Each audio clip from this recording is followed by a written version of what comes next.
नमस्कार, स्वागत है आप सभी का एक बार फिर से। मेरा नाम है प्रेमपाल सिंह और आप जुड़ चुके हैं हमारे YouTube प्लेटफॉर्म से।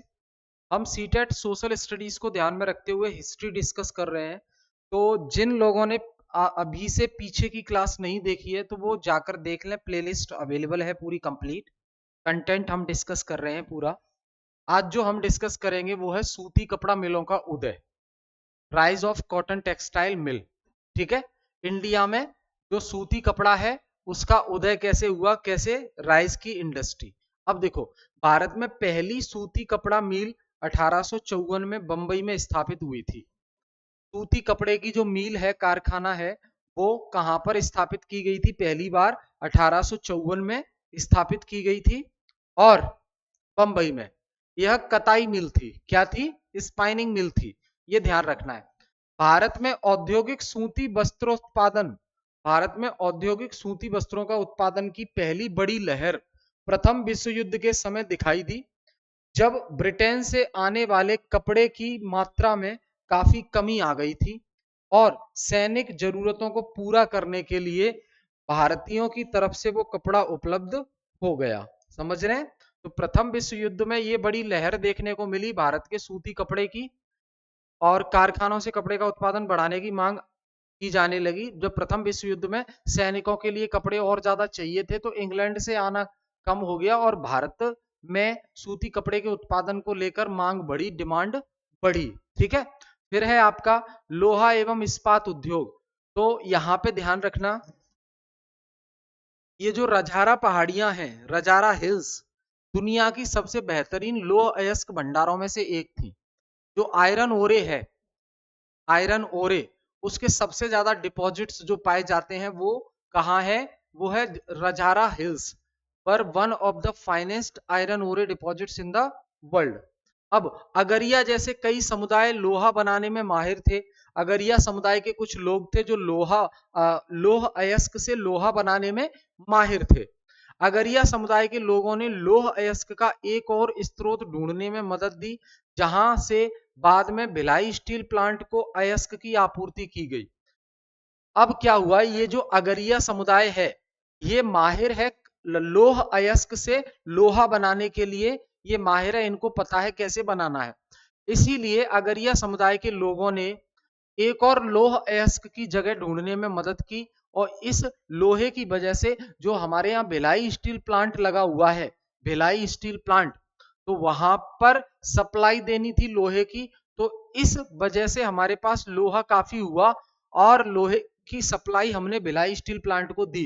तो इसमें हमारा अगरिया समुदाय के लोगों ने भी मदद की और नए स्रोत ढूंढने में अगरिया समुदाय के लोगों का काफी योगदान है। ठीक है, ध्यान रखेंगे इसको।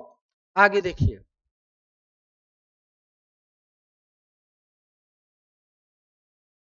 कुछ साल बाद स्वर्ण रेखा नदी के तट पर बहुत सारा जंगल साफ करके फैक्ट्री और एक औद्योगिक शहर बसाने के लिए जगह बनाई गई।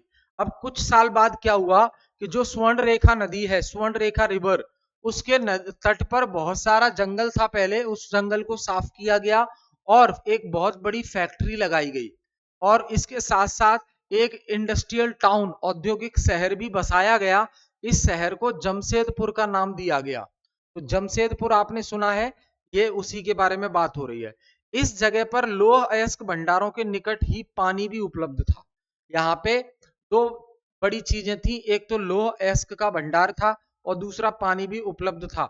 यहाँ Tata iron and steel company की स्थापना हुई, टिस्को। कौन सी कंपनी बनी यहाँ पे? टिस्को। टिस्को मतलब टाटा आयरन स्टील कंपनी की स्थापना हुई, जिसमें 1912 से स्टील का उत्पादन होने लगा। ये जो टिस्को कंपनी बनी, इसमें स्टील का उत्पादन कब से होना शुरू हो गया? 1912 से स्टील का उत्पादन होना शुरू हो जाता है। ठीक है, ध्यान रखेंगे इसको। आगे देखिए,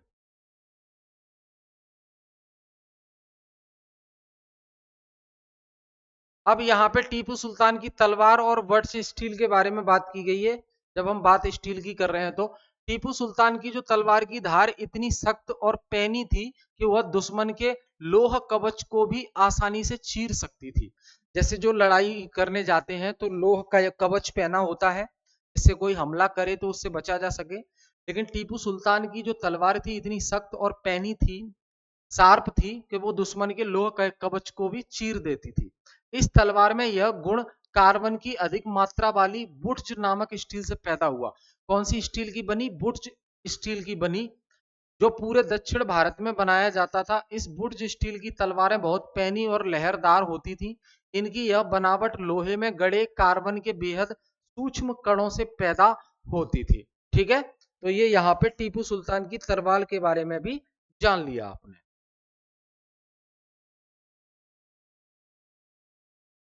अब देखिए ट्रेडिशन ऑफ ओरिएंटलिज्म।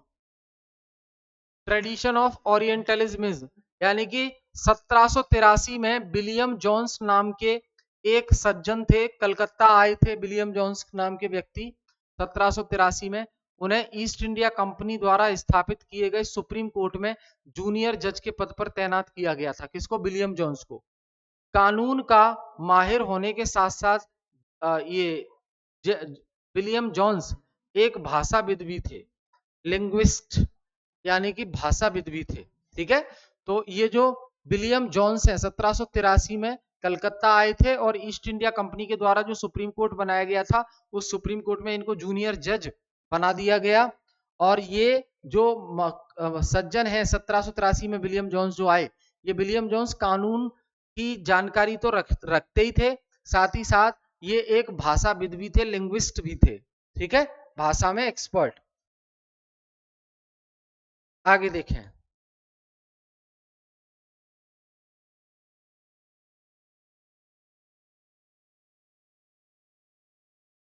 जॉन्स यानी कि विलियम जॉन्स और कोलबुक भारत के प्रति एक खास तरह का रवैया रखते थे। वे भारत और पश्चिम दोनों की प्राचीन संस्कृतियों के प्रति गहरा आदर भाव रखते थे। ये दोनों, उनका मानना था कि हिंदुओं और मुसलमानों के असली विचारों व कानूनों को इन्हीं रचनाओं के जरिए समझा जा सकता है। इन रचनाओं के पुनः अध्ययन से ही भारत के भावी विकास का आधार पैदा हो सकता है। इस प्रक्रिया में अंग्रेज भारतीय संस्कृति के अभिभावक और मालिक दोनों की भूमिकाएं निभा रहे थे। ठीक है,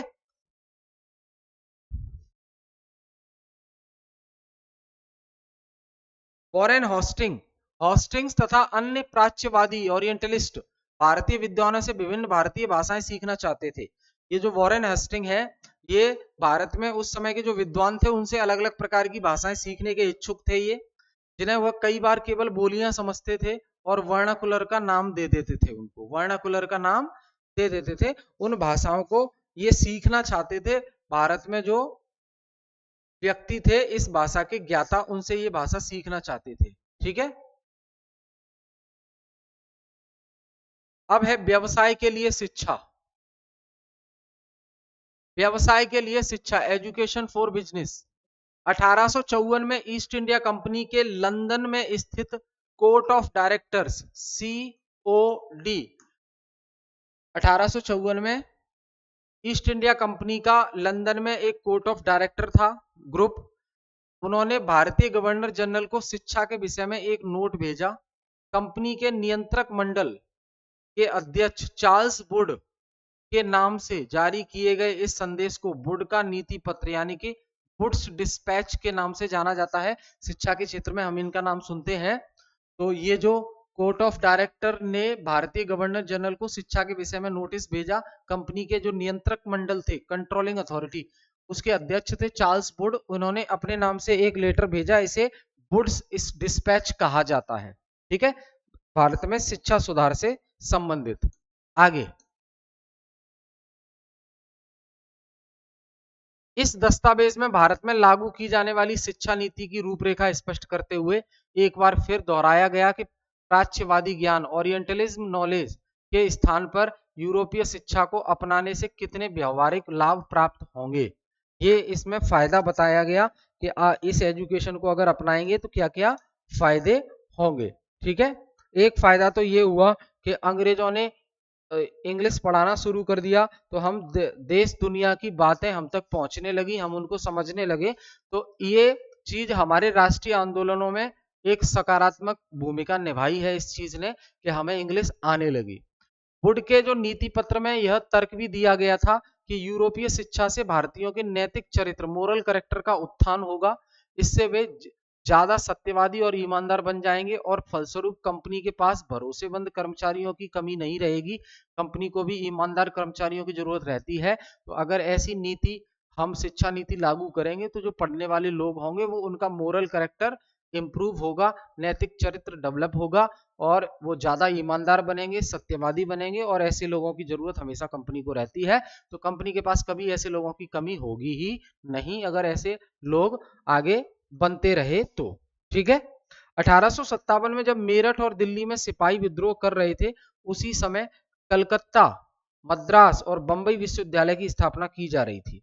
स्कूली शिक्षा प्रणाली में परिवर्तन के प्रयास भी किए गए थे। ठीक है, ध्यान रखेंगे इसको।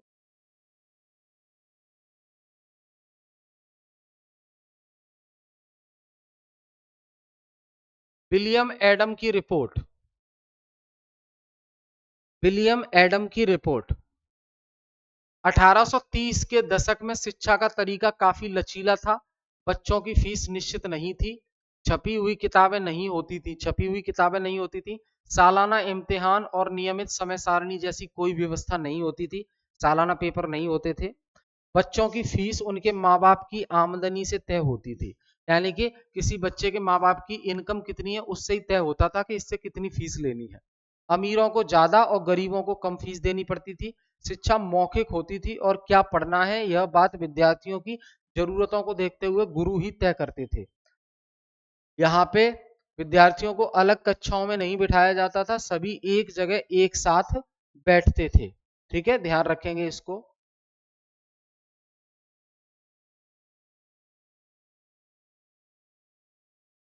फसलों की कटाई के समय क्लास बंद हो जाती थी क्योंकि उस समय गांव के बच्चे खेतों में काम करने चले जाते थे। कटाई और अनाज निकल जाने के बाद पाठशाला दोबारा शुरू हो जाती थी। ऐसा सिस्टम था उस समय।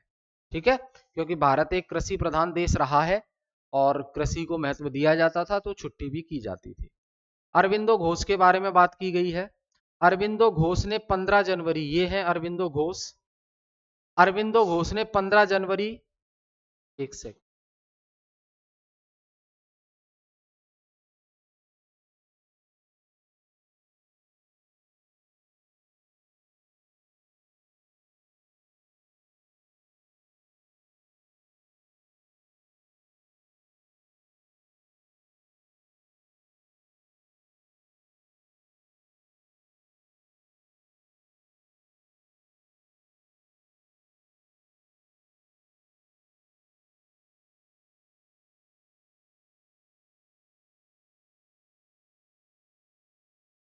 अरविंदो घोष, अरविंदो घोष ने 15 जनवरी 1908 को बॉम्बे में अपने एक संभाषण में राष्ट्रीय शिक्षा पर बोलते हुए कहा कि इसका लक्ष्य छात्रों में राष्ट्रीयता का भाव जागृत करना है।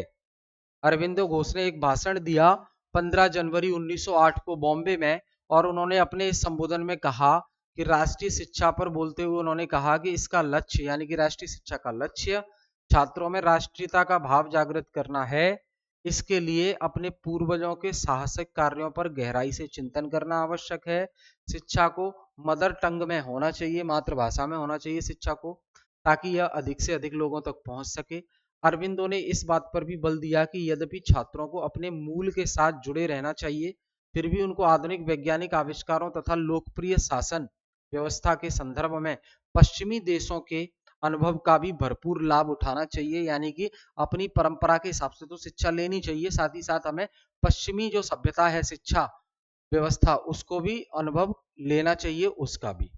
इसके अतिरिक्त छात्रों को कोई हैंडीक्राफ्ट भी सीखनी चाहिए, हैंडीक्राफ्ट भी छात्रों को आना चाहिए ताकि वे स्कूल छोड़ने पर यथासंभव रोजगार प्राप्त कर सकें। कोई हैंडीक्राफ्ट, हस्तकला आनी चाहिए जिससे उन्हें रोजगार मिल सके स्कूल जब उनका कंप्लीट हो जाए तब। ठीक है, उसके बाद है आपके महात्मा गांधी।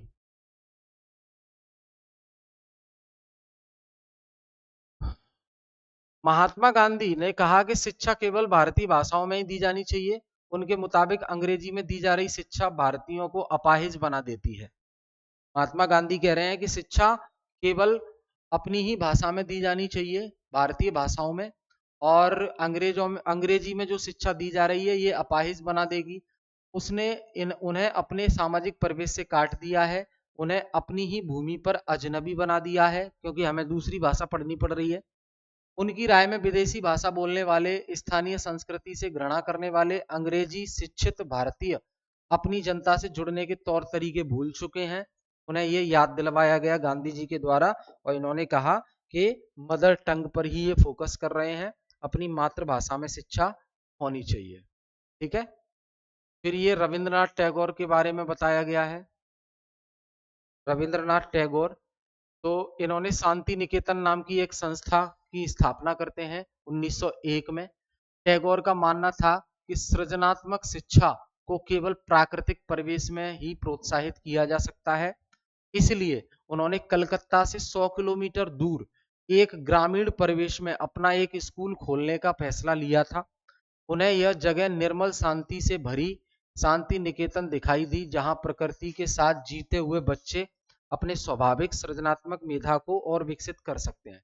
तो रविन्द्रनाथ टैगोर ने भी शांति निकेतन की स्थापना की शिक्षा व्यवस्था के लिए। फिर हैं आपके राजा राम मोहन राय। राजा राम मोहन राय ने कलकत्ता में ब्रह्म समाज के नाम से एक सुधारवादी संगठन बनाया, जिसे बाद में ब्रह्म समाज के नाम से जाना गया। ठीक है। ब्रह्म सभा कहा गया पहले, बाद में ब्रह्म समाज कहा गया। राजा राम और राजा राम मोहन राय के टाइम पर ही सती प्रथा को बैन किया गया था। ये ध्यान रखना है, आपको इतिहास में पूछा जाता है प्रश्न। तो राजा राम मोहन राय इस बात से भी काफी दुखी थे कि विधवा औरतों को अपनी जिंदगी में भारी कष्टों का सामना करना पड़ता है। इस बात को ध्यान में रखते हुए उन्होंने सती प्रथा के खिलाफ मुहिम छेड़ी और अंत में उन्हें सफलता भी मिली। सती प्रथा, सती प्रैक्टिस को बैन कर दिया गया भारत में। ठीक है, बेंटिक के द्वारा।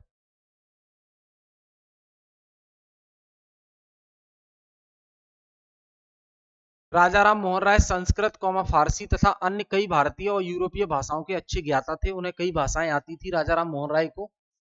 उन्होंने अपने लेखन में, राइटिंग्स के जरिए यह सिद्ध करने का प्रयास किया कि प्राचीन ग्रंथों में विधवाओं को जलाने की अनुमति कहीं नहीं दी गई थी। 1829 में सती प्रथा पर पाबंदी लगा दी गई इनके प्रयासों से। 1829 में सती प्रथा पर पाबंदी लग गई पूरी तरीके से। ये क्वेश्चन पूछा गया है, ध्यान रखेंगे इसको। फिर आती है स्वामी दयानंद सरस्वती की बात। स्वामी दयानंद सरस्वती के ने 1875 में आर्य समाज की स्थापना की थी। आर्य समाज ने हिंदू धर्म को सुधारने का प्रयास किया था। इन्होंने विधवा विवाह का भी समर्थन किया था, यानी कि जो स्त्री विधवा हो जाती हैं, पति के चले जाने के बाद विधवा हो जाती हैं, उनके द्वारा विवाह किया जाए, इस बात का इन्होंने समर्थन किया था और हिंदू धर्म में सुधार लाने का जो है विचार दिया था इन्होंने। उसके बाद अगर हम देखें आगे, महिलाएं, जाति एवं सुधार, वुमेन कास्ट एंड रिफॉर्म्स के बारे में क्या कहा गया है। 200 साल पहले हालात बहुत अलग थे। ज्यादातर बच्चों की शादी बहुत कम उम्र में ही कर दी जाती थी। हिंदू और मुसलमान दोनों धर्मों के पुरुष एक से ज्यादा पत्नियां रख सकते थे। देश के कुछ भागों में विधवाओं से ये उम्मीद की जाती थी कि वे अपने पति की चिता के साथ ही जिंदा जल जाए। इस तरह स्वेच्छा से या जबरदस्ती मार दी गई महिलाओं को सती कहकर महिमा मंडित किया जाता था। सती शब्द का अर्थ सदाचारी महिला होता है। संपत्ति पर भी महिलाओं के अधिकार बहुत सीमित थे।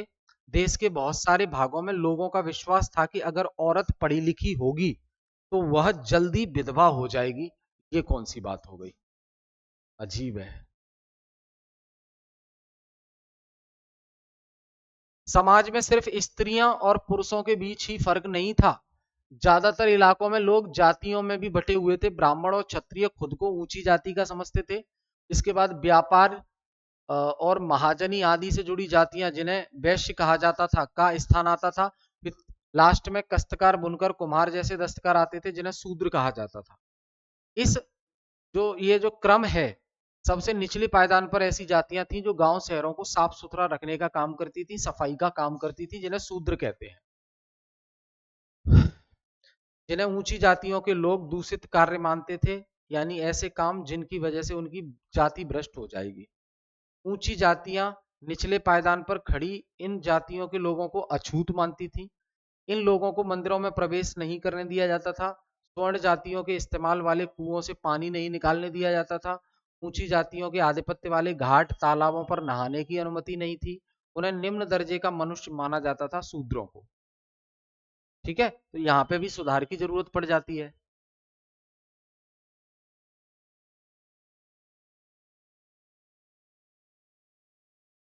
उसके बाद महिला एवं शिक्षा।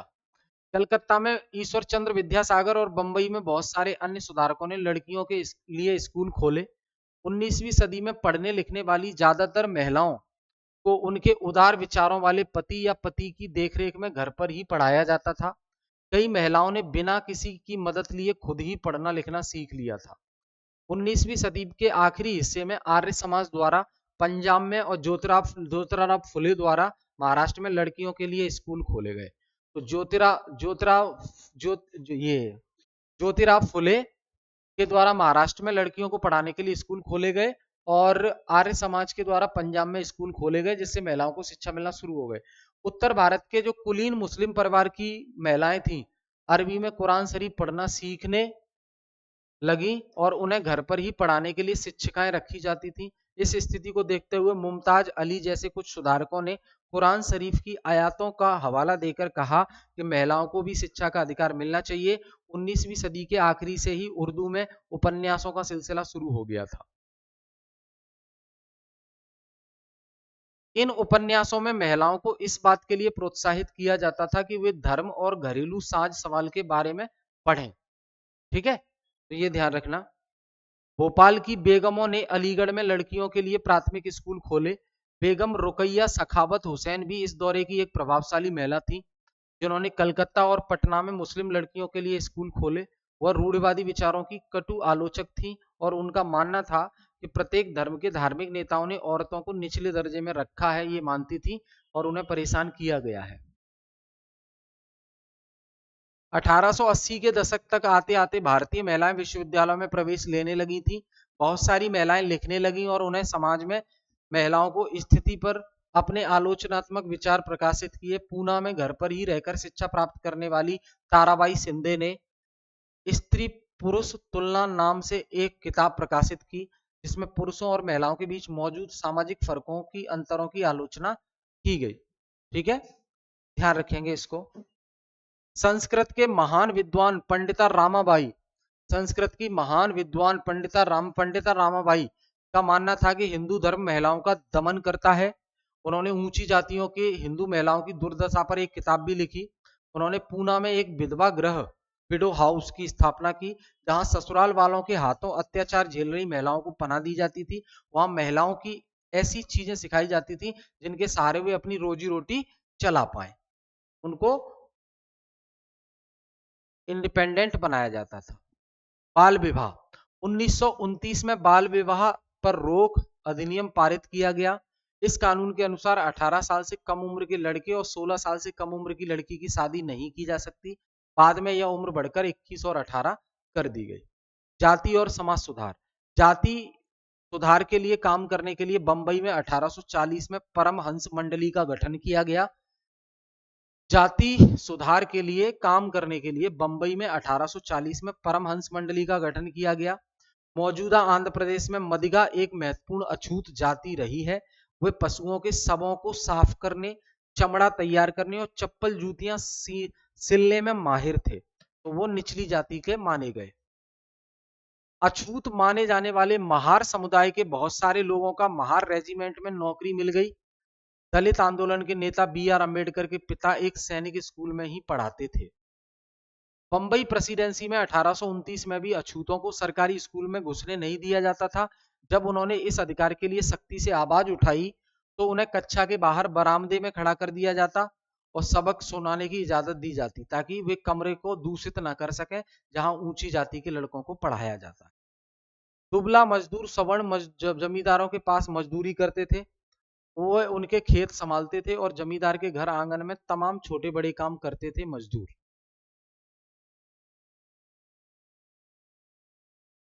फिर समानता और न्याय की मांग की गई। मध्य भारत में सतनामी आंदोलन की शुरुआत होती है। मध्य भारत में सतनामी आंदोलन की शुरुआत होती है घासीदास ने की, गुरु घासीदास, जिन्होंने चमड़े का काम करने वालों को संगठित किया, इकट्ठा किया और उनकी सामाजिक स्थिति में सुधार के लिए आंदोलन छेड़ दिया। पूर्वी बंगाल में हरिदास ठाकुर के मतुआ पंथ ने चांडाल कस्तकारों के बीच काम किया। हरिदास ने जाति व्यवस्था को सही ठहराने वाले ब्राह्मणवादी ग्रंथों पर सवाल उठाया और जिसे आज केरल कहा जाता है, वहां एझेवा जाति के श्री नारायण गुरु ने अपने लोगों के बीच एकता का आदर्श रखा। उन्होंने जातिगत भिन्नता के आधार पर लोगों के बीच भेदभाव करने का भी विरोध किया।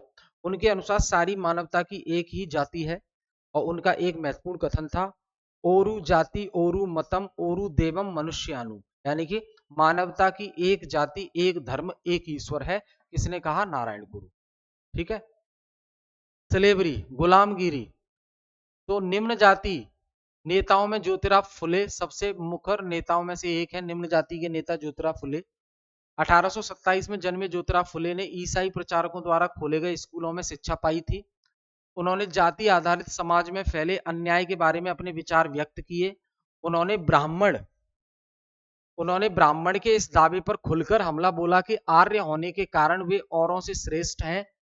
और फूले का तर्क था कि आर्य विदेशी थे जो उपमहाद्वीप के बाहर से आए थे और उन्होंने इस मिट्टी के असली वारिसों आर्यों के आने से पहले यहाँ रह रहे थे।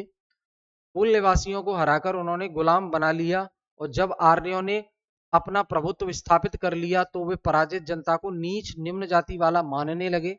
फुले के अनुसार ऊंची जातियों का उनकी जमीन और सत्ता पर कोई अधिकार नहीं है। यह धरती यहाँ के देसी लोगों की, कथित निम्न जाति के लोगों की है, ऐसा इन्होंने बोला।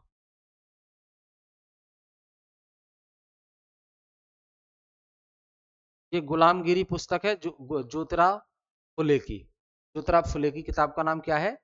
गुलामगिरी।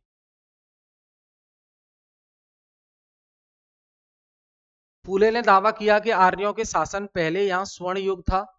आर्यों के शासन से पहले यहाँ बड़ा गोल्डन टाइम चल रहा था।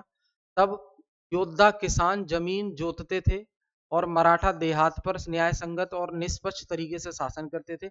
उन्होंने सुझाव दिया कि शूद्रों और अतिशूद्रों को जातीय भेदभाव खत्म करने के लिए संगठित होना चाहिए। फुले द्वारा स्थापित किए गए सत्यशोधक समाज, फुले ने सत्यशोधक समाज एक संगठन है, उसकी स्थापना की और जातीय समानता के समर्थन में मुहिम चलाई। 1873 में फुले ने गुलामगिरी नाम की एक किताब लिखी। इससे लगभग 10 साल पहले अमेरिका में गृह युद्ध हो चुका था, जिसके फलस्वरूप अमेरिका में दास प्रथा खत्म कर दी गई थी। फुले ने अपनी पुस्तक उन सभी अमेरिकियों को समर्पित की जिन्होंने गुलामों को मुक्ति दिलाने के लिए संघर्ष किया।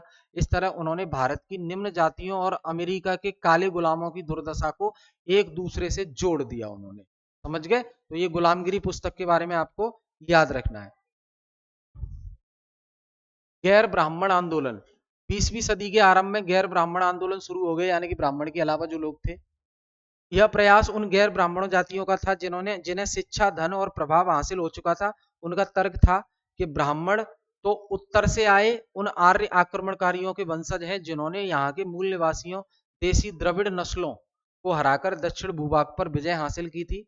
उन्होंने सत्ता पर ब्राह्मणवादी दावे को भी चुनौती दी थी। पेरियार के नाम से प्रसिद्ध ईवी रामस्वामी नायकर एक मध्यम वर्गीय परिवार में पले बड़े। अपने प्रारंभिक जीवन में वे सन्यासी थे और उन्होंने संस्कृत शास्त्रों का गंभीरता से अध्ययन किया था। उन्होंने स्वाभिमान आंदोलन शुरू किया। ये आंदोलन भैया ध्यान रखना किसने शुरू किए? ये रामस्वामी ने स्वाभिमान आंदोलन शुरू किया। उनका कहना था कि मूल तमिल और द्रविड़ संस्कृति के असली वाहक अछूत ही है जिन्हें ब्राह्मणों ने अपने अधीन कर लिया। उनका मानना था कि सभी धार्मिक नेता और मुखिया सामाजिक विभाजनों और असमानता को ईश्वर प्रदत्त मानते हैं। इसलिए सामाजिक समानता के लिए सभी धर्मों से अछूतों को खुद मुक्ति पानी होगी इनसे। पेरियार हिंदू वेद पुराणों के कट्टर आलोचक थे।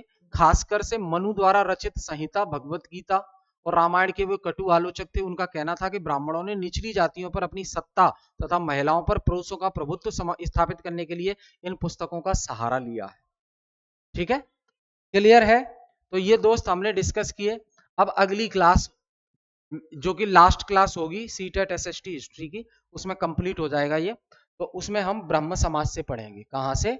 यहां से ब्रह्म समाज से हम पढ़ेंगे। ठीक है, थैंक यू।